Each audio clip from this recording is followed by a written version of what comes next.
Masechet Gittin Daf Zayin. On commence Bezrat Hashem Daf Vav Amud Bet à 4 lignes d'en bas, Marav Yehuda Amarav. Marav Yehuda Amarav Kolamati Lema Yetera Betoch Beto, celui qui s'impose avec une grande crainte chez lui à la maison, sa famille très proche a peur de lui, trop peur de lui, sauf au Balidé Shalosh Averot, il va en arriver à 3 Averot qui sont Gilui Arayot et Shfichut Damim et Chilul Shabbat. Rashi explique pourquoi ces 3 Averot.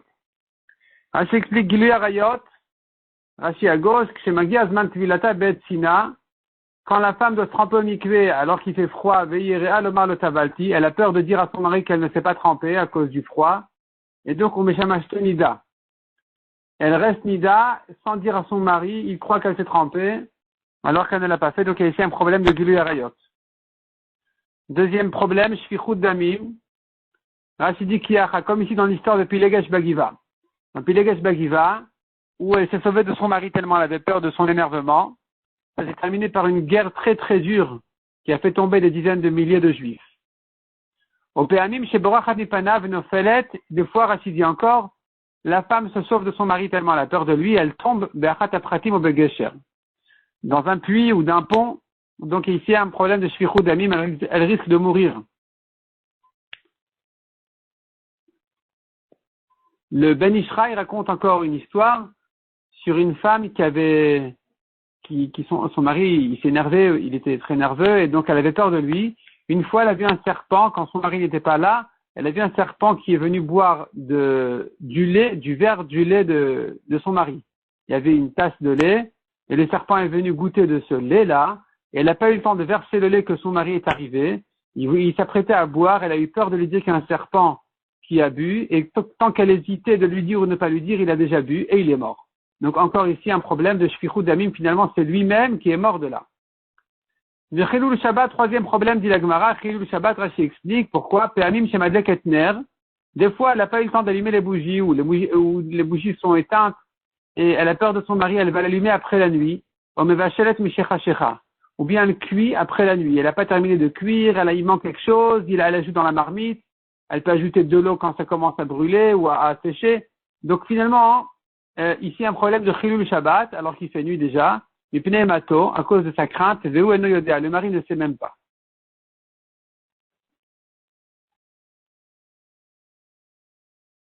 Tosfot dit encore une explication pourquoi Chilul Shabbat.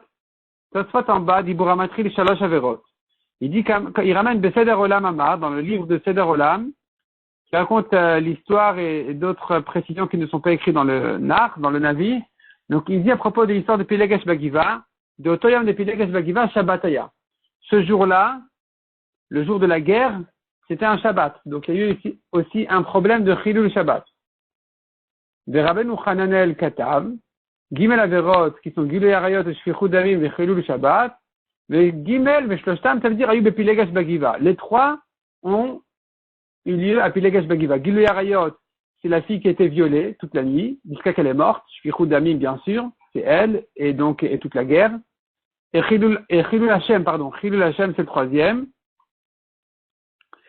Donc, il y a eu un grand Chilul Hashem de cette histoire, où finalement, la tribu de Binyamin, il soutenait ces Rechaïm. Ou les Ach, il Chashiv Ever Minachai. Ça fait ici allusion à la Gemara plus tard, qui va dire que quelqu'un qui impose une trop grande crainte de lui dans la maison, il risque d'en arriver à manger de la viande pas cachère, comme Ever Minachai, la viande du vivant. Et donc pourquoi ici la Gemara n'a pas cité cette Avera aussi parmi les Averot qui risque d'arriver à cause de ce problème-là, de Emayetera, trop de crainte? Ça se répond parce que ces 3 Averot à leur point commun, c'est qu'elles ont eu lieu à Pilegesh Bagiva. Et c'est pour ça qu'on les a citées ensemble. On continue dans la Gemara.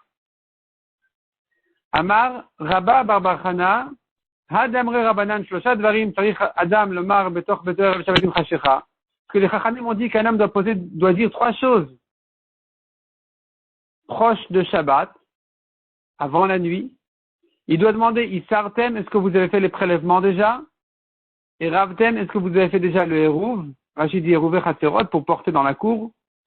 Troisièmement, Alik ou Etaner, allumer les bougies de Shabbat. Et là-dessus vient Rabba Barbachan à dire, Tzarich le Mimrin ou Benichuta. Il faut les dire calmement, ces choses-là. c'est un moment de stress, le père de famille qui pose ces questions-là et qui leur dit d'allumer, il doit le dire calmement, afin qu'ils l'entendent, afin qu'ils acceptent, qu'ils écoutent ce qu'il dit. S'il va le dire dans le stress, dans l'énervement, alors ils vont pas l'écouter. Amar Ravashi Anas Loshmi Alia de Rabba Baba Chana. Ravashi dit, moi, j'ai pas entendu ça, cette idée-là de Rabba Baba Chana qui a dit qu'il faut le dire calmement, et qui a misvara. Je l'ai fait de moi-même.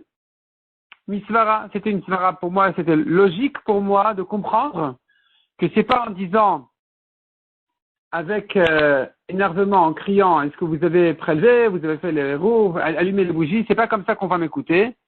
Et donc, j'ai compris que pour qu'on m'écoute, il faut se calmer. Et donc, je le disais calmement. Amar Rabbi Avaou. On continue dans la Gemara, ici à la 3e ligne du Daf Zayin. Amar Rabbi Avaou, l'olam alati l'adam ma'itara betoch beto. Un homme doit toujours faire attention de ne jamais mettre trop de crainte dans sa maison. Il faut que l'ambiance soit calme et agréable. Share Adam Gadol iti l'ma'itara betoch beto. On a vu un Talmid Chacham qui a mis trop de crainte chez lui à la maison. Ve'echilou davar gadol, et on l'a fait manger de la viande pas cachère. Une grande chose, c'est-à-dire de la viande pas cachère. Ou Manu et qui est-il? Rabbi Hanina ben Gamliel. Donc certainement il a fait les Shem Shamaim, et pourtant, voilà, il en est arrivé là. C'est-à-dire, il a fait les Shem Shamaim sûrement quand les gens, sûrement ils avaient peur de lui pour des problèmes de cacheroute ou d'autres problèmes aussi de ce genre. Et donc, finalement, ils en sont arrivés là, qu'ils lui ont donné à manger de la viande pas cachère. La Gemara demande, Echilus al-Kadata, est-ce que tu crois vraiment qu'ils lui ont donné de la viande pas cachère à manger? Il en a mangé. Hashta bemtan sel tzadikim. Si déjà l'animal des tzadikim, comme l'âne de Rabbi Pinchas ben Yair, en akadosh baruch hu mevitak ala li adam, akadosh baruch hu ne le laisse pas manger pas cachère, comme l'histoire dans Masechet Choulin où finalement son âne n'a pas mangé du blé ou de l'orge non prélevé. Alors, si déjà l'âne des tzadikim, la BMA des tzadikim est protégée, tzadikim atman de kol sheken, que le tzadik lui-même, il est protégé, on va pas, du ciel, on ne va pas le laisser manger de la viande pas cachère. Et là répond la Gemara, Bikshu le'achilo davar gadol. On a voulu lui donner à manger quelque chose de grand. Ou ma'inu ever minachai, qu'est-ce que c'est? C'est de la viande du vivant. L'histoire était qu'ils ont perdu un membre de la bête ou de la volaille ou quoi. Donc ils ont fait la shrita et c'était donc de la viande cachère, mais ils ont perdu une partie de cette bête-là et donc ils sont allés la compléter en coupant du vivant. Et il a failli le manger. Shalach le Maroukva le Rabbi Elazar. C'est une nouvelle histoire où Maroukva demandait à Rabbi Elazar. Il a dit, regarde, on m'embête. Il y a quelqu'un ici qui m'embête toujours. Et j'ai moyen de le dénoncer au gouvernement. Bnei Adam Omdim Alay, les gens qui m'embêtent, ou bien dit les Mossam la Malchut. Je peux le dénoncer à la police, au gouvernement. Maou, qu'est-ce que j'en fais? Je sais bien, je le fais pas. Sirtet vekatavle. Il a tracé la ligne pour lui écrire un pasouk. Donc ça c'est le rapport avec le daf précédent. On a vu que quand on écrit un pasouk, il faut tracer les lignes. Le pasouk dit Amarti eshmera darki eshmera derachai mechato bilishoni. Amarti, j'ai dit, Eshmera Dachai, je vais garder mes chemins, Mechato Bilishoni, de ne pas fauter avec ma langue. Eshmera Lefi Marsom, je vais garder à ma bouche un frein, un arrêt, Beod Rachel Enegdi, quand j'ai un rachat en face de moi. Donc, à Falpi, chez Rachel Enegdi, même si j'ai un rachat qui m'embête, Eshmera Lefi Marsom, je dois garder ma bouche et freiner ma bouche à ne pas le dénoncer. Shalach le, Maroukva a renvoyé une deuxième lettre à Rabbi Elazar, qui lui disait qu'Ametzar Elitouva, il m'embête beaucoup. Je ne peux plus tenir. Shalachle, il a répondu. Un autre passage qui dit, Dom Lachem veitrolello. Alors, l'explication elle est, Dom Lachem, vehu yapilem lecha chalalim.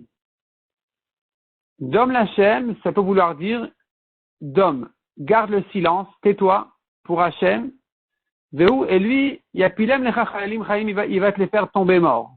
Ça c'est Dom Lachem, tais-toi, garde le silence pour Hachem, Veitrolel, et ils vont devenir des chalalim, des morts.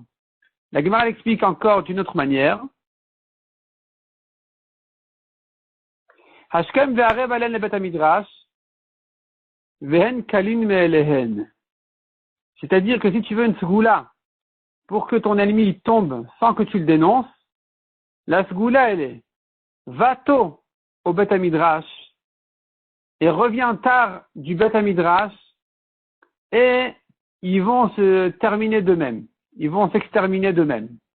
Tu n'auras pas besoin de t'en occuper, c'est pas la peine de les dénoncer. Hadavar yatsa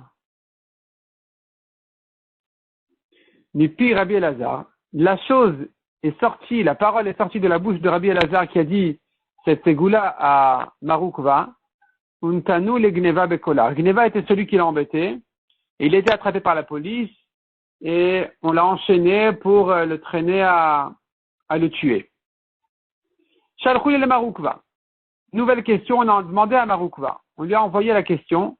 Zimra menalan de Asir, d'où on sait que le chant est interdit. Là, ça explique le chant quand on boit du vin. Sirtet vekatav leu. Il leur a tracé la ligne pour écrire un passage qui dit Al tismach Israël el gil ba'amim. Ne te réjouis pas Israël à la joie chez les peuples. La Gemara demande Velishlach leu me'acha. Il aurait dû leur envoyer un autre pasuk qui dit Beshir lo ishtu yain. Au chant, ils ne vont pas boire du vin. Yemar shechar le shotav. Il sera amer, l'alcool sera amer à ceux qui la boivent. La bière, l'alcool sera amer à ceux qui la boivent. Donc tu vois que le vin, on le boit sans chanter. Donc quand on boit le vin pour le plaisir, pour la joie, il est interdit de chanter après la destruction du Beth Amikdash. Donc c'est encore un pasuk plus clair même que celui d'avant qui dit ne te réjouis pas avec les goïms. Répond la Gemara. Si je n'avais eu que le deuxième pasuk, j'aurais dit Anemi les Imra de Mana. Le vin interdit de boire avec des instruments de musique. Avalde Puma Shari. Mais si on chante avec la bouche, sans instrument de musique, ça aurait été permis, j'aurais cru. Kamash Malam, c'est pour ça qu'il a ramené le premier pasuk qui dit ne te réjouis pas, ni avec la bouche, ni avec de la musique. Quand tu bois du vin, le vin peut-être qu'il est permis, même pour le plaisir, même pour la joie, mais pas en arriver à chanter aussi avec. Ça, c'est déjà interdit. Tosfot dit ici, à gauche, Zimra, Menalan de Assour, dont on sait que le chant est interdit, de chanter en buvant du vin. Bet Amishtot, c'est dans les endroits où on a l'habitude de s'asseoir pour boire du vin. Et Tosfot renforce c'est que la précision de Rashi qu'il s'agit au moment où il boit du vin, parce que la Gemara a ramené le deuxième pasuk qui dit Beshir le ishtu yain. Au chant, il ne boit pas du vin. Donc tu vois que le chant est interdit quand on boit du vin. Et d'ailleurs, la Mishnah dans Masechet Sotat dit à la fin, au dernier daf, si on se souvient bien, Mishebatla Sanhedrin batel shir bevet amishtaot. Dès que a été annulé le Sanhedrin, dès qu'il n'y a plus de Sanhedrin, le chant s'est arrêté dans les endroits où on boit du vin. Chez Neymar Beshir le ishtu yain. Comme il est dit, au chant, il ne boit pas du vin. Veraoui le achmir bekaotse, Daou birushalmi. Tosfot ajoute là-dessus que malgré que selon notre Gemara, le chant n'a été interdit qu'avec le vin, il y a lieu, c'est bien d'être marmir comme l'idée du Yerushalmi qui dit qu'il y avait quelqu'un là-bas de Kaim vedamich bezimra. Il se réveillait et il allait dormir à la musique. Shemit anek bioter. C'est un trop grand plaisir qui, ça aussi n'est pas bien. Donc, Raoul et Achmir dit Tosfot, c'est pas bien de le faire aujourd'hui. Par contre, un chant de mitzvah c'est permis, comme pour une choupa, où on vient réjouir le chatan et la kala, là c'est permis la musique et les chants. On continue dans la Gemara, donc on reprend dans la Gemara Amar le Ravuna. Amar le Ravuna bar Natan et Ravashi. Maïdirtiv, que veut dire le pasuk? Il y a un pasuk qui dit Kina vedimona vadada. Ça veut dire quoi ces mots bizarres? Amar lui a répondu, mais quelle est ta question? Matvat aderet Israël kachashiv. Ce sont des noms de villes en Eretz Israël. Les psukim là-bas nous donnent les frontières d'Israël, les tribus, et donc dans les frontières on a des noms de villes comme Kina, Dimona, Dada. Qu'est-ce que tu demandes? Que veut dire ce pasuk? Amar lui a répondu Atuana le Adana de Matvata d'Eretz Israël Kachashiv. Est-ce que moi je ne sais pas qu'il s'agit des villes d'Eretz Israël? Bien sûr que je sais. Et là, mais il y a ici une dracha, il y a un remède. Rav Gvia Mergiza Amar Batama. Rav Gvia de Argiza a donné une raison et un remède sur ce pasuk là. qui dit comme ça. Kol sheyesh lo kina al chavero, le mot kina veut dire celui qui a une kina sur son ami. Kina sur son ami, Rachid dit, c'est un énervement parce que son ami l'a embêté. Le deuxième mot du pasuk, la deuxième ville, c'est Vedimona. Dimona, la Gemara fait une racha là-dessus, Vedomem, et il se tait. Il se tait, malgré qu'il a un énervement sur son ami qui l'embête, il ne lui répond pas, il ne lui rend pas, il se venge pas, il se tait. Le troisième nom de ville qu'il y a dans ce pasuk, Vad Ada, fait allusion à ce que Shochen Ade Ad au Selodin. Akadosh Baruch Hu qui réside à tout jamais va lui faire son jugement. Va le juger. Donc si toi tu te tais, ne t'inquiète pas, Akadosh Baruch Hu va s'en occuper. Amar Lela Me'ata, il a dit, d'après toi qui fais cette dracha là, et la Me'ata, si c'est comme ça, comment tu comprends un autre pasuk qui dit Tiklag ou Medamna Vesansena, encore d'autres villes. Achinami, est-ce que ici aussi tu vas faire une dracha? Amar Lela lui a répondu, Yavar Gvemi Bargiza, Hacha, Havamar Batam. Effectivement, si Rav Gvia de Bergiza était là, il aurait dit ici aussi un remède sur ce pasuk. Il aurait fait une dracha. Et la Gemara nous offre la dracha à faire. Ravacha mi Bechouza Amar Ba'achi. Ravacha lui-même, donc, enfin, pas lui-même, Ravacha de Bechouza a dit une dracha sur ce pasuk-là, sur ce deuxième pasuk, qui va toujours dans le même sens, la même direction que le premier pasuk. Kol mi shesh lo ta'akat legima. Le mot Tiklag, qui est le nom d'une ville, bien sûr, mais il fait allusion à ta'akat legima. Celui qui a un cri sur son ami parce qu'il l'a volé, Al-Chavero, donc sur son ami, ou Medamna, c'est la deuxième ville, Vedomem, ça veut dire qu'il se tait, alors que son ami l'a volé, il se tait. Troisième mot, c'est Vesan Sena, qui veut dire Shochen Basne, celui qui réside, Basne, dans les ronces, dans les épines, à Kadosh Baruch Hu qui se trouve dans les difficultés, dans les souffrances des Juifs, au Selodin va lui faire son jugement, il va le juger. Amar le Resh Galuta le Ravuna. Kli la amen alan de Asur. Resh Galuta, le grand de l'exil, la tête de l'exil, a demandé à Ravuna, dont on sait que les couronnes ont été interdites pour les khatanim au mariage.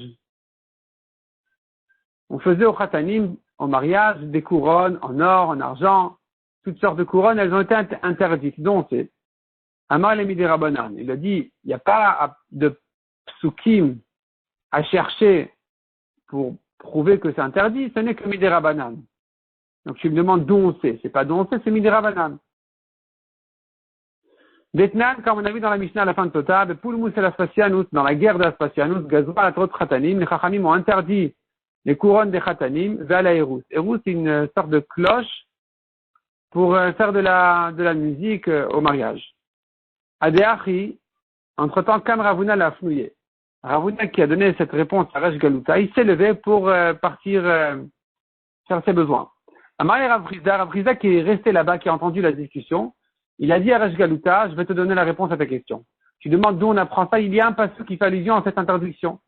Kraktiv, c'est un pasuk qui dit, Koamar Hashem Elokim, ainsi a dit Hashem, Hasir Amitznefet Ve'arim Ha'atara, on retire Amitznefet, c'est le chapeau du Kohen Gadol, Ve'arim Ha'atara, et enlève la couronne, Zot Lozot, celle-ci, pas celle-là, Hashfala Hagbea Vagvoa Hashpil, les bas ont été élevés et les élevés ont été rabaissés.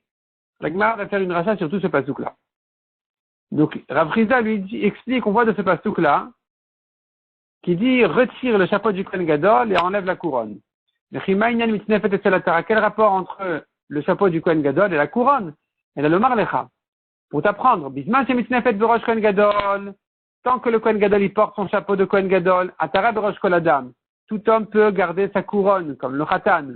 Nistalka mitznefet merosh Kohen Gadol, mais dès que le Kohen Gadol a perdu son chapeau, sa mitznefet, Nistalka atara merosh kol adam, a été retiré la couronne de la tête de chaque homme. Donc de là, on apprend que à partir de la destruction du Beth Amikdash, il est interdit au khatanim de mettre une couronne sur la tête. Adéachi, entre-temps, Ata Ravuna shkechinu davuyadve. Ravuna est revenu, et il les a vus parler, il les a vus assis et parler. Donc il a compris que Rav Rizda avait donné une autre réponse que la sienne. Lui, Ravuna avait dit, c'est interdit Midi Rabbanan. Rav Rizda, entre-temps, il lui a ramené un pasouk qui compare la couronne au Kohen Gadol. Et Ravuna, comment il a réagi à cette dracha de Rav Rizda? Il a dit comme ça, Amarle, Elokim, je jure, Midi Rabbanan. C'est pas, on n'apprend pas ça du pasouk. Ce n'est que midi rabanan. Et la Chizda Shmach de Chasda Milar. Mais toi, Rav Chizda, ton nom est Chizda, et tes paroles aussi sont Chasdaïm. C'est des paroles de Chesed, de Chassidou, ce sont des belles choses que tu dis. Rachidi Chasudim Venaim Dvarecha, ce sont des belles choses que tu dis. Tes paroles. Ravina Ashkeche le Mar Baravashi. Ravina a rencontré, il a vu Mar Baravashi avec Gadil Klila Lebraté, qui préparait une couronne à sa fille Kala. Amar lui a demandé, Lo savar la Mar Asira Mitnefet Zarem Atarat, est-ce que tu ne penses pas à cette dracha là qui dit que quand il n'y a pas de Kohen Gadol avec le chapeau à la tête, on n'a pas droit aux couronnes? Amar lui a répondu, d'où vient des Kohen Gadol, Begavre. On apprend d'interdire la couronne, effectivement, à ce qui ressemble au Kohen Gadol, donc aux hommes.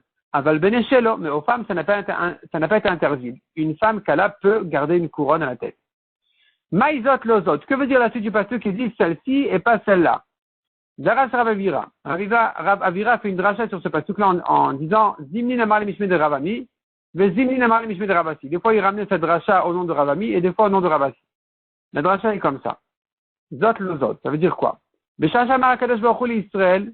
Lorsque Kadosh Baruch Hu a dit à Israël, Asira mitnefet varim atara, c'est fini. On enlève le chapeau du Kohen Gadol, on retire les couronnes. Amrou malacha sha'alifna Kadosh Baruch Hu. Les malachim ont dit à Kadosh Baruch Hu, Ribono shel olam, maître du monde, Zot. Donc Zot len Israël shekdim lefanecha besinaï naase lishma. Est-ce que c'est ça ce que mérite Israël qui ont dit devant toi Sinaï naase avant Nishma? On va faire et ensuite on va entendre ce que ils sont prêts à faire tout ce que tu leur dis avant même de savoir quoi. Amar len, Akadosh Baruch Hu leur a répondu, Lozot len Israël, est-ce que je ne vais pas leur donner cette punition à Israël? Shishpilot agavo avec Biot Hachafel, qui ont rabaissé le haut et monté le bas, ve'emidu tselem be'echal, et qui ont mis une idole dans le echal. Donc ils ont rabaissé la Kedusha et remonté la Touma. Darash Rav Avira, encore une racha, il fait Rav Avira sur la fin du pasuk. Non, sur un autre pasuk, pardon. Zimni namar la mishmé de Ravami, mais Zimni namar la mishmé de Ravasi. Des fois au nom de Ravami, des fois au nom de Ravasi. Maï dirtiv, comme dire le pasuk. Ko amar Hashem, ainsi a dit Hashem. Im shlemim, vechen rabim, vechen nagozu ve'avar ve'gomer. Im shlemim, s'ils sont entiers, vechen rabim, et de même nombreux, vechen nagozu, et ainsi ils sont tondus, ve'avar, et il va passer. Ça veut dire quoi ce pasuk? On comprend rien du tout. Alors il nous ramène la dracha. Il ne nous donne pas le pshat, il nous donne la dracha. Si un homme voit que sa parnassa, elle est très juste, très limite, shlemim. Shlemim, ça veut dire c'est complet, c'est entier, ça déborde pas. Il y a juste ce qu'il faut, pas plus. Qu'est-ce qu'il doit faire? Il y a semen tzedaka. Il doit en prélever de la tzedaka. Donner de la tzedaka du peu qu'il a. V'chol shekan chen merubin. Et kal vachomer quand il en a beaucoup. Donc ça c'est shlemim, ça veut dire quand c'est complet. Vechen rabim, et de même quand c'est nombreux, il a beaucoup d'argent, il doit en faire de la tzedaka. Maï vechen nagozu ve'avar, que veut dire la fin du pasuk? Et de même, nagozu, ils seront tondus, ve'avar, il va passer. Tana de Rabbi Ishmael, quand la gozet v'nichasa v'osemen tzedaka, celui qui tonde de ses biens, qui coupe de ses biens, qui les donne à la tzedaka, il va passer. Il va passer où? Nitzal midina shel geinom. Il sera sauvé du jugement du Gehinom. Il pourra traverser tranquillement. Machal et Shterichelot, ça ressemble à quoi? À deux brebis, Shayovrod Bamaim, qui doivent traverser l'eau. Achat Gzuza, Vachat Enagzuza. Une qui est tondue et l'autre qui est pleine de laine. Gzuza Avra. La tondue, elle peut traverser. Veshena Gzuza l'Avra. Mais l'autre qui n'a pas été tondue, elle s'enfonce dans l'eau. Parce que sa laine, avec l'eau, ça la fait couler. Et donc, elle ne peut pas traverser l'eau. Pareil, celui qui a beaucoup de laine, qui a trop d'argent, qui a d'argent en trop, ou imagine que, même s'il s'imagine que c'est pas en trop, mais ça fait qu'il a beaucoup de laine, donc il a de l'argent, et qu'il ne tombe pas, il donne pas à la tzedaka, il s'enlève pas toute cette laine-là pour les donner à la tzedaka, il pourra pas traverser le Gehinom. Pour traverser le Gehinom, dit la Gemara, il faut tondre cette laine en question. On tourne la page.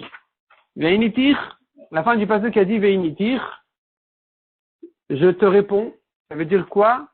La Gemara en fait une racha Veinitir qui vient du mot ani, pauvre. Amar Mazutra, si le ani amit pas net min tzedaka, il y a assez tzedaka. Même un pauvre qui est nourri de la tzedaka doit donner de la tzedaka. Lo ener od, je ne te répondrai plus.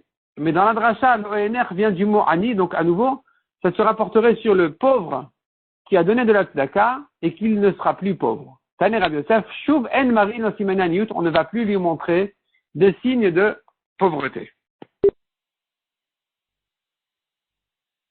Rabbi Yehuda Omer, Merekem le Mizrach vechule, on a vu dans la Mishnah encore quelles sont les limites d'Eretz Israël, depuis Rekem vers l'est et Chutz Laaretz, etc.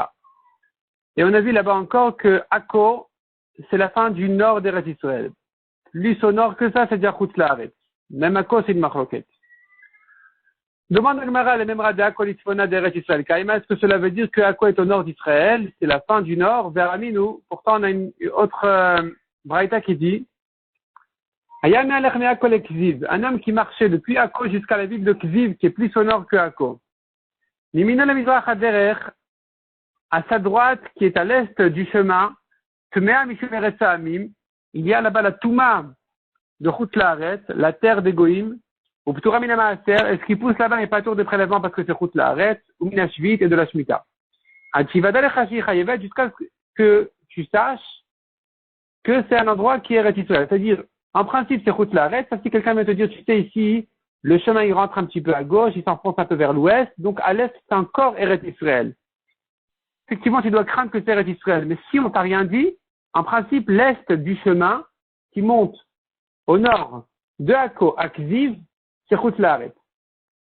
Mismolo le Maravader. Par contre, à la gauche, côté ouest du chemin, Théora Mishum Eretz Saamim, c'est Taor, il n'y a pas la Touma de Chutz Laaretz, Vechayavet de Maser ou Beshvit, et ce qui pousse là-bas, il est Chayav de prélèvement et de Shemitah, Al-Shivadal Chashi Ptura.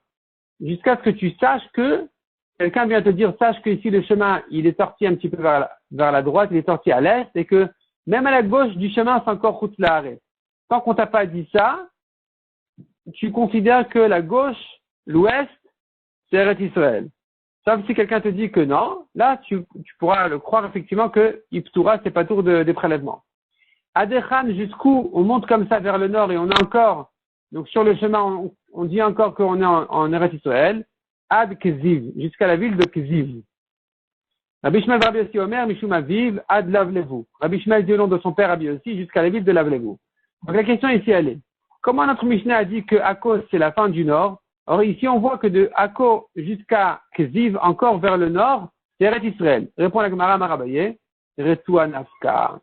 C'est-à-dire que, en principe, Akko, c'est la fin du nord d'Eretz Israël en général. Au-dessus de Akko, par contre, il y a une espèce de Retsua, comme de ruban, de lanière, ça veut dire un terrain étroit, qui ne va pas depuis l'est jusqu'à l'ouest d'Eretz Israël, mais qui monte plus encore vers le nord que Akko. Cette Retsua-là, l'Eretz Israël, n'est pas plus ni à droite ni à gauche. Le chemin en question qui monte de Akko à Kziv, il se trouve donc à la droite de ce terrain-là, qui est encore considéré comme Eretz Israël et qui dépasse et qui sort d'Israël. Et donc, c'est pour ça qu'on a dit que quand tu regardes à gauche de ce chemin, c'est Eretz Israël. À droite, c'est Chutz Laaretz. Mais c'est pas que ça va jusqu'à la mer, à l'ouest. Non. C'est que la Retsua qui est Eretz Israël. Ce terrain en question qui est considéré comme Eretz Israël. Mais Akko, par contre, c'est la fin du nord du carré d'Eretz Israël. La Gemara demande, V'yaïv Tana Simna Achi, est-ce que le Tana, il se fatigue à donner un siman pour une petite Retsua, un petit terrain qui dépasse d'Eretz Israël en général, il te donnera un siman, sache que ici c'est Eretz Israël, ici c'est Chutz Laaretz. Donc pour la Gemara Inui, il n'y a pas de problème que le Tana nous donne un siman, rien que pour ce terrain-là. La preuve c'est que Kranami Yaïv Simana, le Pasuk aussi nous donne un siman, comme ça.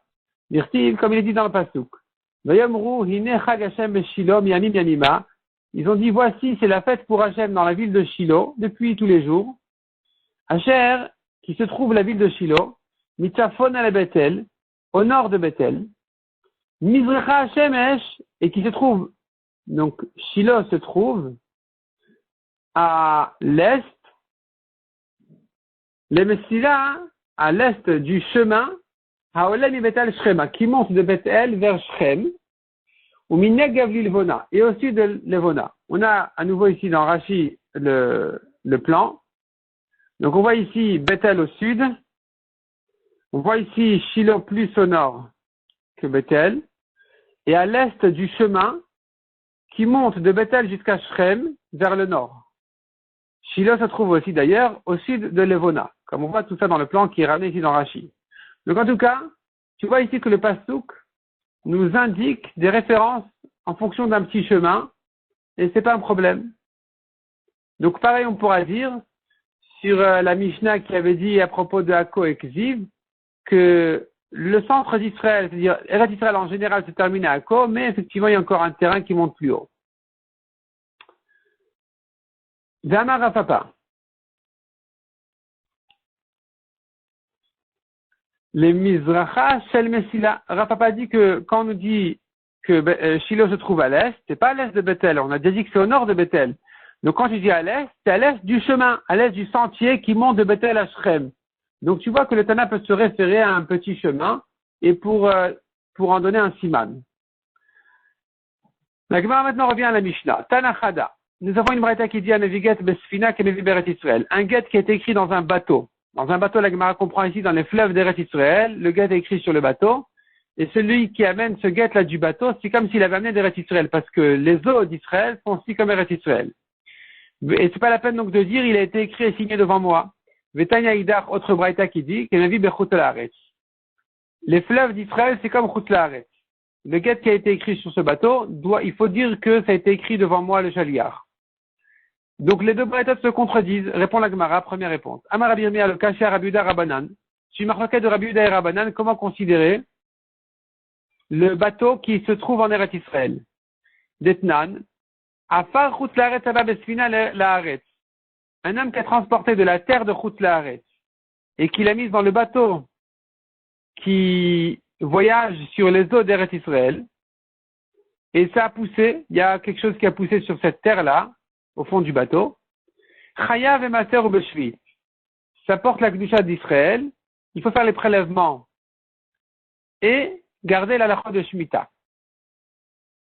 Amar Rabbi Yehuda et Mata Bisman Shashfina Gosheshet. Rabbi Yehuda dit à condition que le bateau il frôle la terre au fond de l'eau. Avalen Shashfina Gosheshet Patour. Mais si le bateau est loin de la terre, ce qui pousse sur le bateau est Patour. Donc tu vois que pour Rabbi Yehuda, un bateau qui flotte, il est considéré comme Chut Laaretz. Donc ce qui pousse là-bas, c'est pas tour des prélèvements. Pareil, pour le guet, on dira que c'est pas la peine de dire, au contraire, pardon, il faut dire que ça a été fait devant moi. Même si le bateau, il est en Eretz Israël, sur l'eau, mais il flotte, pour Rabbi Yehuda, ça s'appelle Chut Laaretz, on n'est pas sur la terre d'Israël.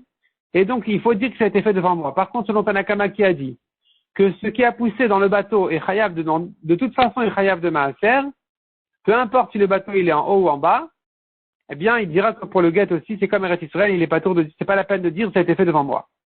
Abaye Amar, Abaye, il donne une deuxième réponse et il dit, Have Rabbi Yehuda, les deux braïtot peuvent penser comme Rabbi Yehuda, les deux braïtot sont comme Rabbi Yehuda, velo kashia. Kan bizman shenas fina gosheshet, kan bizman shenas fina gosheshet. Ça dépend si le bateau, il frôle la terre. Si enas fina gosheshet, le bateau n'est pas à ras du sol, alors, pour Rabbi Yehuda, on a dit que c'est dans ce cas-là comme Chut Laaretz. Si par contre il est proche de la terre, dans ce cas-là c'est comme Eretz Israël.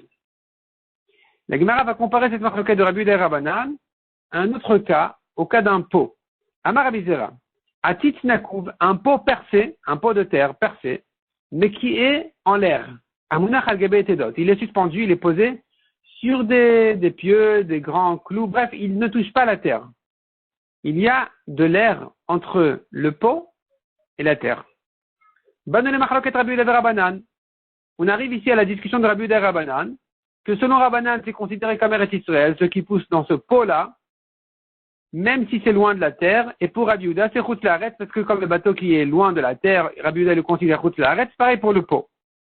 Amar Rava, la Gemara dit non, on n'a pas à comparer les cas. Dilma Loi, la comparaison elle est fausse. Adkan Okama Rabbi Yehuda Atam, jusqu'ici Rabbi Yehuda n'a parlé que là-bas, et la Besfina a fait à l'ivroir. C'est que pour un bateau qui bouge, donc puisqu'il bouge tout le temps, alors il n'est pas posé sur la terre. Non seulement il n'est pas posé sur la terre, il n'est même pas fixé au-dessus de la terre. C'est pour ça que c'est Chut Laaretz. Avalatit, c'est non à sous l'ivroir, mais le pot qui ne bouge pas, même s'il n'est pas posé sur la terre, mais qu'il est suspendu au-dessus de la terre, l'eau, ici Rabbi Yehuda n'a pas dit que c'est Chutz Laaretz. Tu seras d'accord que puisque c'est fixé là-bas, ça peut être considéré comme Eretz Israël. Inami, ou bien au contraire, Adkan Kamre Rabbanan Atam, jusqu'ici les Chachamim n'ont dit qu'à propos du bateau, et la Bessina de l'Omaf Sikavira, qu'à propos du bateau où il n'y a pas d'air entre le bateau et la terre. Des Maya qui arasmir Tadamia, parce que je peux considérer l'eau qu'il y a en dessous du bateau comme une terre épaisse qui monte jusqu'au bateau. Avalatit de Mafsikavira l'eau. Mais pour le pot qui est séparé de la terre avec de l'air, éloigné de la terre, il n'y a pas d'eau ni de terre en dessous du pot. Là, même les Chachamim pourraient être d'accord que c'est considéré comme Chutz Laaretz ce qui pousse dans ce pot-là et que donc ces fruits-là seraient patours des prélèvements. Donc la comparaison, elle n'est pas évidente, dit Rava. Rabbi Zera a comparé, mais Rava, il a distingué entre la discussion de Rabbi Yehuda et Rabbanan et le cas du pot.